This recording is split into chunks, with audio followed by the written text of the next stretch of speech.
চারদিক থেকে এক অস্থির চাপা উত্তেজনা যেন ক্রমাগত গ্রাস করছে বাংলাদেশকে। সামাজিক যোগাযোগ মাধ্যমের পাতা উল্টোলেই ভেসে উঠছে এক ভয়ঙ্কর বার্তা। আগামী ৬ ডিসেম্বর সেই দিন, যেদিন নাকি এক প্রলয়ঙ্কারী ভূমিকম্প আঘাত হানতে চলেছে এই ভূখণ্ডে। এই বার্তায় আটকে উঠেছে লাখো মানুষ। বুক দুরুদুরু করে উঠছে অনাগত এক বিভীষিকার আশঙ্কায়। বলা হচ্ছে রাজধানী ঢাকা ধ্বংসস্তূপে পরিণত হবে, আর তার জেরে প্রাণ হারাবে অগণিত অসংখ্য মানুষ। ইন্টারনেটের আনাচে কানাচে মেসেজিং অ্যাপের গ্রুপে গ্রুপে বিদ্যুৎ গতিতে ছড়িয়ে পড়ছে এই চরম উদ্বেগজনক খবর, যা জন্ম দিচ্ছে এক গভীর অনিশ্চয়তার, এক চরম ভীতির। যে বার্তাগুলো আলোড়ন সৃষ্টি করেছে সেগুলোর ভিত্তি হিসেবে দেখানো হচ্ছে গ্রহ নক্ষত্রের জটিল সব হিসাব নিকাশ। বলা হচ্ছে ২০২৫ সালের ৪ ডিসেম্বর পূর্ণিমা তিথি, আর এই সময় নাকি বৃহস্পতি বক্রী অবস্থায় জলরাশি কর্কটে অবস্থান করছে। এর ঠিক একদিন পরেই ৫ ডিসেম্বর বৃহস্পতি ফের মিথুন রাশিতে বক্রী অবস্থায় গমন করবে। আর এই জ্যোতির্বিজ্ঞানের জটিল বিন্যাসকেই নাকি ইঙ্গিত করা হচ্ছে আসন্ন মহাপ্রলয়ের কারণ হিসেবে। এই তথাকথিত গ্রহ নক্ষত্রের খেলার ফলস্বরূপ ৩রা ডিসেম্বর থেকে ৮ ডিসেম্বর ২০২৫ তারিখের মধ্যে যে কোনো মুহূর্তে এক ভয়াবহ ভূমিকম্প আঘাত হানতে পারে বলে ঘটনা রটানো হচ্ছে। এই নির্দিষ্ট তারিখ, এই সূক্ষ্ম গণনা সাধারণ মানুষের মনে বিশ্বাস আর আশঙ্কার একটা অদ্ভুত মিশ্রণ তৈরি করেছে। বিজ্ঞানের অমোঘ সত্যের পরিবর্তে অনেকেই যেন এক অলৌকিক অদৃশ্য শক্তির ইঙ্গিতের উপর নির্ভর করতে শুরু করেছেন, যা তাদের গভীরতর আশঙ্কার দিকে ঠেলে দিচ্ছে। এমনিতেই সাম্প্রতিক সময়ে কিছু কিছু ছোট ছোট ভূকম্পনের কারণে ভূমিকম্প আতঙ্ক দেশের মানুষের নিত্যসঙ্গী হয়ে দাঁড়িয়েছে। রাতের ঘুম উড়েছে অনেকেরই। প্রতিটি ছোট নড়াচড়া, প্রতিটি মৃদু কম্পন যেন এক বৃহত্তর বিপদের পূর্বাভাস বলেই মনে হচ্ছে। এর উপর যখন সামাজিক যোগাযোগ মাধ্যমে এমন সুনির্দিষ্ট, এমন বিধ্বংসী পূর্বাভাসের বার্তা ভেসে উঠছে, তখন তা আতঙ্ককে এক নতুন মাত্রায় নিয়ে যায়। ফেসবুকের নিউজফিড থেকে শুরু করে ব্যক্তিগত চ্যাটের স্ক্রিন, সবখানি যেন এই ৬ ডিসেম্বরের ভয়ের পূর্বাভাস বারবার চোখে পড়ছে, মস্তিষ্কে গেঁথে গেছে। এটি শুধু একটি তথ্য না, এটি যেন এক গভীর মানসিক চাপ, যা মানুষের দৈনন্দিন জীবনযাত্রাকে প্রভাবিত করছে, স্বাভাবিকতাও কেড়ে নিচ্ছে। তীব্র ভয় আর চরম অনিশ্চয়তা যেন এক অদৃশ্য চাদরের মতো ঘিরে ধরেছে জাতিকে। প্রতিটি পরিবারের অন্দরে এই বিষয়টি নিয়ে আলোচনা হচ্ছে। শিশুরা জানতে চাইছে তাদের কি হবে, ভবন কতটা সুরক্ষিত। এক কথায় একটি জাতির সম্মিলিত উদ্বেগ এখন দৃশ্যমান। তবে কি সত্যিই ৬ ডিসেম্বর সেই মহাভূমিকম্প আঘাত হানবে দেশে? এই প্রশ্নটি এখন প্রতিটি সচেতন এবং ভীত মানুষের মনে ঘুরপাক খাচ্ছে। এই প্রশ্নের উত্তর খোঁজা জরুরি, কারণ এই সত্যের তথ্যতা যাচাই করার জন্য কেবল মানসিক শান্তি না, বরং বৃহত্তর প্রস্তুতি এবং সঠিক পদক্ষেপ গ্রহণও অপরিহার্য। এই আশঙ্কার গভীরে প্রবেশ করার আগে আমাদের জেনে নেওয়া প্রয়োজন, বৈজ্ঞানিক দৃষ্টিকোণ থেকে বাংলাদেশের রাজধানী ঢাকার ভূমিকম্পের ঝুঁকিপূর্ণ অবস্থান আসলে কতটা। এই মৌলিক বিশ্লেষণই হয়তো গুজবের ধোঁয়াশা থেকে বিজ্ঞানসম্মত বাস্তবতার দিকে আমাদের পরিচালিত করবে। বিভিন্ন গবেষণা এবং বিশেষজ্ঞদের মতামত কোনো রাগঢাক না রেখে স্পষ্টভাবে ইঙ্গিত দিচ্ছে যে বাংলাদেশে যে কোনো সময় একটি বড় ধরনের ভূমিকম্প হতে পারে। এর মাত্রা হতে পারে ৬.৯ থেকে ৮-এর মতো, যা এক কথায় অত্যন্ত বিধ্বংসী। এটি এমন একটা কঠিন বাস্তবতা যা অস্বীকার করার কোনো উপায় নেই। দেশ যে একটি সিস্টেমিক টাইম বোমার উপর দাঁড়িয়ে আছে, তা কেবল ঐতিহাসিক ভূমিকম্পের পুনরাবৃত্তির সময়কাল এবং বর্তমান ভূতাত্ত্বিক অবস্থানের দিকে তাকালেই স্পষ্ট হয়ে ওঠে। এই উপমাটি হয়তো বেশ ভীতিকর, কিন্তু এর পেছনে রয়েছে অকাট্য বৈজ্ঞানিক যুক্তি। সিস্টেমিক টাইম বোমা বলতে বোঝানো হয়েছে এমন একটি সিচুয়েশন যেখানে ভূ অভ্যন্তরে দীর্ঘদিন ধরে শক্তি জমা হয় এবং যে কোনো মুহূর্তে তা প্রলয়ঙ্কারী মাত্রায় বিস্ফোরিত হতে পারে, যার ফলাফল হবে মারাত্মক। বাংলাদেশের এই উচ্চ ঝুঁকির মূল কারণ নিহিত রয়েছে এর ভূতাত্ত্বিক অবস্থানে। বাংলাদেশ অবস্থান করছে ৩টি সক্রিয় টেকটনিক প্লেটের সংযোগস্থলে: ইন্ডিয়ান প্লেট, ইউরেশিয়ান প্লেট এবং বার্মিজ প্লেট। এই ৩টি প্লেট পৃথিবীর ভূত্বকের বিশাল অংশ জুড়ে বিস্তৃত এবং এরা ক্রমাগত একে অপরের সঙ্গে ইন্টারঅ্যাক্ট করছে। ইন্ডিয়ান প্লেটটি উত্তর পূর্ব দিকে ইউরেশিয়ান প্লেটের নিচে সরে যাচ্ছে, যা হিমালয় পর্বতমালা গঠনে ভূমিকা রাখছে।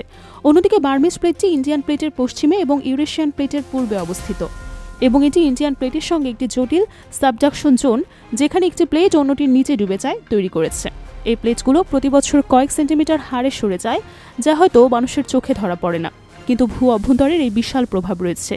প্লেটগুলোর এই ক্রমাগত নড়াচড়ার ফলে ভূ অভ্যন্তরে বিপুল পরিমাণ শক্তি জমা হচ্ছে।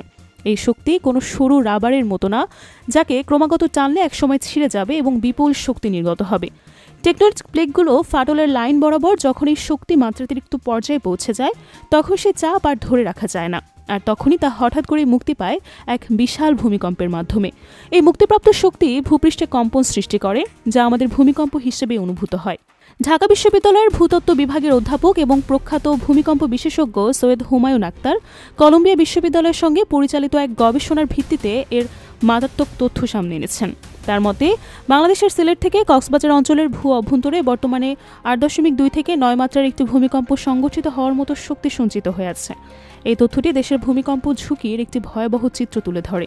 সিলেট এবং কক্সবাজার দেশের দুটো ভৌগোলিকভাবে গুরুত্বপূর্ণ এবং জনবহুল অঞ্চল। এই বিস্তৃত এলাকা জুড়ে এত বিশাল মাত্রার ভূমিকম্পের শক্তি সঞ্চিত থাকা মানে এই নয় যে তা অবিলম্বে ঘটবে, তবে এটি যে কোনো মুহূর্তে ঘটতে পারে তার একটি সুস্পষ্ট বৈজ্ঞানিক ইঙ্গিত রয়েছে। একটি 8.2 থেকে 9 মাত্রার ভূমিকম্পের বিধ্বংসী ক্ষমতা অপরিসীম।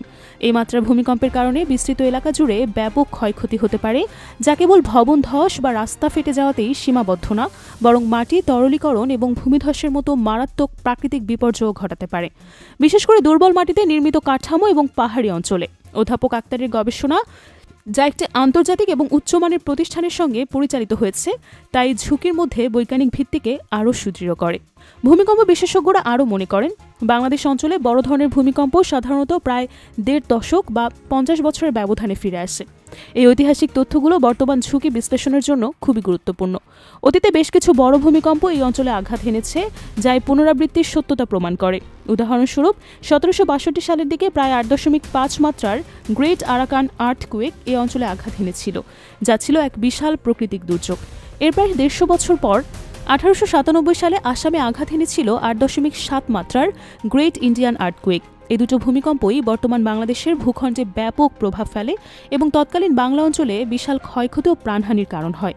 নদী গতিপথ পরিবর্তন করে, অসংখ্য গ্রাম নিশ্চিহ্ন হয়ে যায় এবং ভূপ্রকৃতির উপর দীর্ঘমেয়াদী প্রভাব পড়ে। এমনকি এরপরেও 1930 সালের ধুবড়ী ভূমিকম্প, যার মাত্রা ছিল 7.1, সেটিও এই অঞ্চলের জন্য ছিল একটা ভয়াবহ অভিজ্ঞতা। অধ্যাপক হুমায়ুন আক্তারের বিশ্লেষণ আরও গভীর উদ্বেগ তৈরি করে। তিনি বলেন, 1930 সালের ধুবড়ী ভূমিকম্পের পর থেকে তুলনামূলকভাবে বড় কোনো ভূমিকম্প এই অঞ্চলে আঘাত না আনায় ভূ অভ্যন্তরে সঞ্চিত শক্তির পরিমাণ এখন সর্বোচ্চ পর্যায়ে। এটি অনেকটা একটি স্প্রিংকে দীর্ঘ সময় ধরে চাপ দিয়ে রাখার মতো। যখনই চাপমুক্ত হবে তখন তার শক্তি হবে চরম পর্যায়ে। এই দীর্ঘ সময় নীরবতা, যাকে সিসমিক গ্যাপ বলা হয়, আসলে কোনো ভালো খবর না, বরং এটি ভবিষ্যতের একটা বৃহত্তর আরও বিধ্বংসী ভূমিকম্পের ইঙ্গিত দেয়। বাংলাদেশ প্রকৌশল ও প্রযুক্তি বিশ্ববিদ্যালয়ের পুরো প্রকৌশল বিভাগের অধ্যাপক এবং আরেক ভূমিকম্প বিশেষজ্ঞ মেহেদী আহমেদ আনসারিও এই বিষয়ে একই ধরনের সতর্কতা উচ্চারণ করেন। তিনি মনে করেন, বড় ধরনের কম্পন সাধারণত 100 বছরের ব্যবধানে ফিরে আসে। এই হিসাব অনুযায়ী আবারও 7 মাত্রার ভূমিকম্পের ঝুঁকি বাংলাদেশের সামনে এসে দাঁড়িয়েছে। অধ্যাপক আনসারির এই পর্যবেক্ষণ, যা বাংলাদেশের অবকাঠামো এবং প্রকৌশলগত সুরক্ষার দৃষ্টিকোণ থেকে অত্যন্ত গুরুত্বপূর্ণ, তা আমাদের ভবনগুলোর দৃঢ়তা এবং নগরের সামগ্রিক প্রস্তুতির বিষয়ে গভীর প্রশ্ন উত্থাপন করে। এটি 7 মাত্রার ভূমিকম্প, বিশেষ করে ঢাকা শহরের মতো ঘনবসতিপূর্ণ এবং অপরিকল্পিত নগরে অকল্পনীয় ক্ষয়ক্ষতি আনতে পারে। তবে চরম উদ্বেগের মধ্যেই কিছুটা স্বস্তির খবরও শোনা যাচ্ছে। যদিও এর পরিসর ও কার্যকারিতা নিয়ে বিতর্ক থাকতে পারে, তারপরেও 21 নভেম্বরের পর ঘটে যাওয়া ছোট ছোট কম্পনগুলো মূলত আফটার শক, অর্থাৎ শুক্রবার ঘটে যাওয়া 5.7 মাত্রার ভূমিকম্পের পর এটি শক্তি নির্গমনের একটি স্বাভাবিক প্রক্রিয়া। কিন্তু যেভাবে সামাজিক যোগাযোগ মাধ্যমে বড় ভূমিকম্পের দিনক্ষণ, সুনির্দিষ্ট তারিখ এবং সময় বলে দেওয়া হচ্ছে, তেমন পূর্বাভাস দেওয়া আদৌ কি সম্ভব? সরকার এবং সংশ্লিষ্ট সংস্থাগুলোর উচিত একটি শক্তিশালী ভূমিকম্প প্রস্তুতি এবং সারাদানের কাঠামো তৈরি করা, যেখানে উন্নত আর্লি ওয়ার্নিং সিস্টেম, দুর্যোগ ব্যবস্থাপনা প্রশিক্ষণ এবং দ্রুত উদ্ধার ও ত্রাণ কার্যক্রম পরিচালনার সক্ষমতা থাকবে। কেবল সম্মিলিত প্রচেষ্টাতে এই অমোঘ প্রাকৃতিক নিয়তির ভয়াবহতা থেকে কিছুটা হলেও রক্ষা পাওয়া সম্ভব।